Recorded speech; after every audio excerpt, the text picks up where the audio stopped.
Hey guys, welcome back to my session. So ఎవరైతే first time ఈ video చూస్తున్నారో please do checkout my videos. Okay, so last సెషన్లో మనం functions గురించి తెలుసుకున్నాం. సో అలాగే ఈరోజు సెషన్లో మనం స్కోప్స్ అంటే ఏంటో కూడా తెలుసుకున్నాం. సో అసలు జావా స్క్రిప్ట్లో స్కోప్ అంటే ఏంటి? స్కోప్ అంటే ఒక యాక్సెసిబిలిటీ ఆఫ్ వేరియబుల్స్. మనం ఏమైతే డిక్లేర్ చేసిన వేరియబుల్స్, ఆబ్జెక్ట్స్ అవన్నీ ఎట్లా యాక్సెస్ చేయాలో ఈ స్కోప్ ద్వారా మనం ఐడెంటిఫై చేస్తాం. ఓకే, బేసికల్గా మనకి స్కోప్స్ అనేవి 3 టైప్స్ ఆఫ్ స్కోప్స్ ఉన్నాయి. ఒకటి వచ్చేసరికి గ్లోబల్ స్కోప్, ఇంకోటి వచ్చేసరికి ఫంక్షన్ స్కోప్, ఇంకోటి వచ్చేసరికి బ్లాక్ స్కోప్. ఓకే, సో ఈ గ్లోబల్ స్కోప్ అంటే ఏంటంటే ఇక్కడ వచ్చేసరికి script.js అనేది ఒక డాక్యుమెంట్. సో ఈ త్రూ డాక్యుమెంట్లో మనం వేరియబుల్స్ని డిక్లేర్ చేస్తాం. ఓకే, సో ఇక్కడ అవుట్ ఆఫ్ ఫంక్షన్స్లో అండ్ అవుట్ ఆఫ్ బ్లాక్లో మనం వేరియబుల్స్ని డిక్లేర్ చేస్తే వాటిని గ్లోబల్ వేరియబుల్స్ అంటారు. ఓకే, ఈ గ్లోబల్ వేరియబుల్స్ అనేవి మనం ఎక్కడైనా యూజ్ చేసుకోవచ్చు త్రూ అవుట్ డాక్యుమెంట్లో. ఓకే, సో ఎక్కడైనా ఇన్ ద సెన్స్ మనం ఈ గ్లోబల్గా డిక్లేర్ చేసిన వేరియబుల్స్ని మనం ఫంక్షన్స్లో వాడుకోవచ్చు. ఆ ఫంక్షన్స్లో లోపల మనం ఇఫ్ స్టేట్మెంట్స్ కానీ స్విచ్ కానీ బ్లాక్స్ యూజ్ చేసినప్పుడు ఈ వేరియబుల్స్ని యూజ్ చేసుకోవచ్చు. ఓకేనా, సో ఇలా ఈ గ్లోబల్ వేరియబుల్స్ అనేవి యూజ్ అవుతుంది. ఓకే, సో నెక్స్ట్ వచ్చేసరికి ఫంక్షన్ స్కోప్. సో ఈ ఫంక్షన్ స్కోప్లో మనం విత్ ఇన్ ఫంక్షన్లో డిక్లేర్ చేసిన వేరియబుల్స్ని వాడుకోవచ్చు అండ్ గ్లోబల్గా డిక్లేర్ చేసిన వేరియబుల్స్ని వాడుకోవచ్చు. ఓకేనా, సో మనం ఫంక్షన్ లోపల క్రియేట్ చేసిన వేరియబుల్స్ని అవుట్ సైడ్లో ప్రింట్ చేయాలని చూస్తే అవి డిస్ప్లే అవ్వవు. సో రిఫరెన్స్ ఎర్రర్ చూపిస్తుంది. ఓకే, అండ్ నెక్స్ట్ వచ్చేసరికి బ్లాక్ స్కోప్. సో ఈ బ్లాక్ స్కోప్ అంటే ఏంటి? విత్ ఇన్ బ్లాక్లో వేరియబుల్స్ని క్రియేట్ చేసినప్పుడు విత్ ఇన్ బ్లాక్లోనే యూజ్ చేయాలి. అవుట్ సైడ్ ఆఫ్ బ్లాక్లో యూజ్ చేయాలని చూస్తే మనకి ఎర్రర్ వస్తుంది. లైక్ విత్ ఇన్ బ్లాక్లో కూడా మనం గ్లోబల్ వేరియబుల్స్ని వాడుకోవచ్చు అండ్ ఫంక్షన్లో డిఫైన్ చేసిన వేరియబుల్స్ని కూడా వాడుకోవచ్చు. సో ఇప్పుడు బేసిక్గా వీటి మీద కొంచెం ఎగ్జాంపుల్స్ అనేవి చూద్దాం. ఓకే, సో మనకు వచ్చేసరికి ఫస్ట్ ఏంటి, గ్లోబల్ వేర్. ఓకే, సో ఈ గ్లోబల్ వేరియబుల్స్ ఎలా, సో మనకి ఆల్రెడీ ఫంక్షన్ ఉంది on change. So open close, ఇక్కడ మనం ఫంక్షన్ కాల్ చేస్తాను.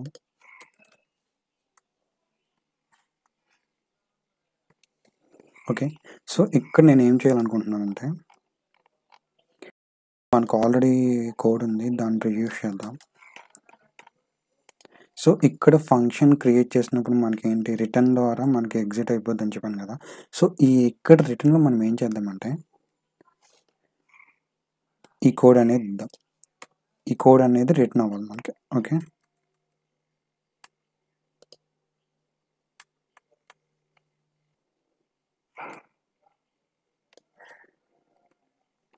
సో ఇక్కడ కరెక్ట్ ప్లేస్లో మనం ఏం చేద్దామంటే ఇక్కడ డిఫైన్ చేసిన వేరియబుల్స్ ఇవేంటి, గ్లోబల్గా డిక్లేర్ చేసిన వేరియబుల్స్ ఇవి. సో మనం ఫంక్షన్స్లో వాడతాం. సో వీటిని నేను a+b చేస్తున్నా. ఓకే,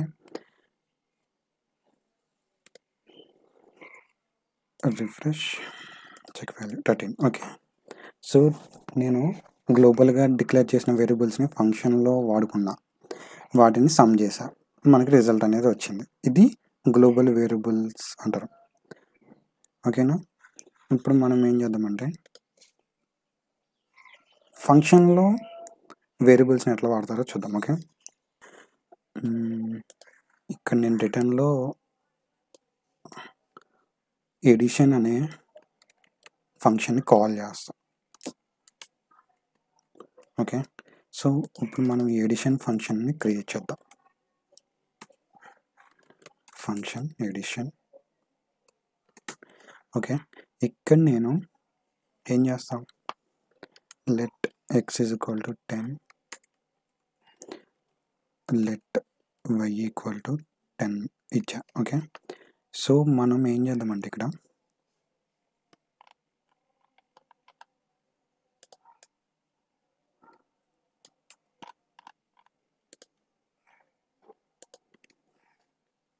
ఇక్కడ మనం ఎడిషన్ చేద్దాం. లైక్ గ్లోబల్గా డిక్లేర్ చేసిన ఏ వాల్యూ తీసుకుని అండ్ ఇక్కడ ఫంక్షన్లో ఎక్స్ వాల్యూ తీసుకొని ఎడిషన్ చేద్దాం. సో అవుట్పుట్ ఏమొస్తుంది? 10 + 9 19 వస్తుంది. సో 19 వచ్చింది. నెక్స్ట్ ఏం చేద్దామంటే ఇప్పుడు విత్ ఇన్ ఫంక్షన్లో కాకుండా అవుట్ సైడ్లో మనం ప్రింట్ చేసి చూద్దాం. Okay, so document dot right of X. Okay, so X నేను ప్రింట్ చేయాలని చూస్తున్నా. విత్ ఇన్ ఫంక్షన్లో కాకుండా అవుట్ సైడ్ ఆఫ్ ఫంక్షన్లో ప్రింట్ చేయాలని చూస్తున్నా. సో మనకి ఏమొస్తుందో చూద్దాం. రిఫ్రెష్, 19 డిస్ప్లే అయింది. ఈ ఎక్స్ వాల్యూ మనకి ఇక్కడ ఏమీ డిస్ప్లే అవ్వాల, ఎక్కడ డిస్ప్లే అవ్వాల. సో మనం ఇన్స్పెక్ట్లోకి వెళ్ళి కన్సోల్లో చూస్తే చూడండి, difference error, X is not defined. So మనం విత్ ఇన్ ఫంక్షన్లో కాకుండా అవుట్ సైడ్ ఆఫ్ ఫంక్షన్లో ఎక్స్ని ప్రింట్ చేయాలని చూస్తున్నాం. సో అందుకే మనకి ఎర్రర్ అనేది వస్తుంది. ఓకేనా? సో మనం ఏ కూడా ప్రింట్ చేసి చూద్దాం. ఓకే,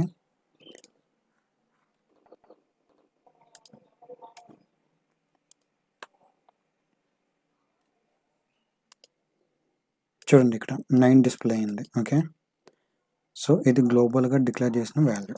ఓకే, ఇదనమాట ఫంక్షన్ స్కోప్. ఇప్పుడు మనం బ్లాక్ స్కోప్ అనేది చూద్దాం.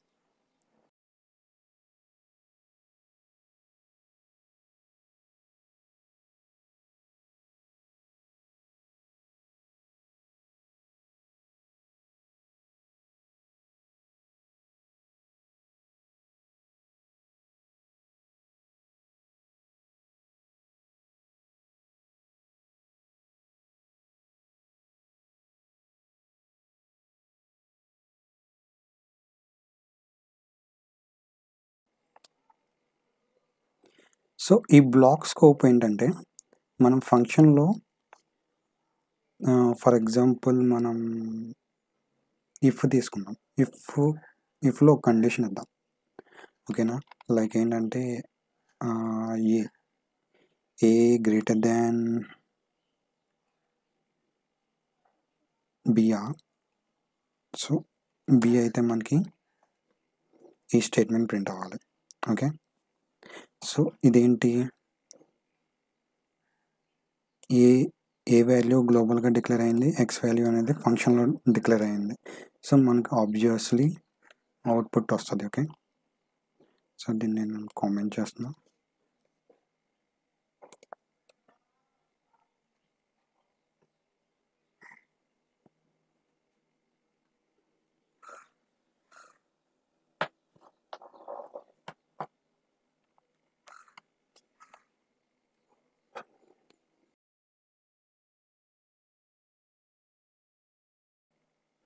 ఇప్పుడు మనం ఇఫ్ బ్లాక్లో కూడా ఒక వేరియబుల్ని డిక్లేర్ చేద్దాం. లెట్ డి = 15 అని చెప్పేసి. ఓకే, సో ఇప్పుడు మనం ఎక్స్ని రిమూవ్ చేసేసి డీని వాడుకుందాం. Okay, save. Next refresh, value 24 value వచ్చింది. ఈ వాల్యూని నేను విత్ ఇన్ ఫంక్షన్లో వాడుకోవాలనుకుంటున్నా.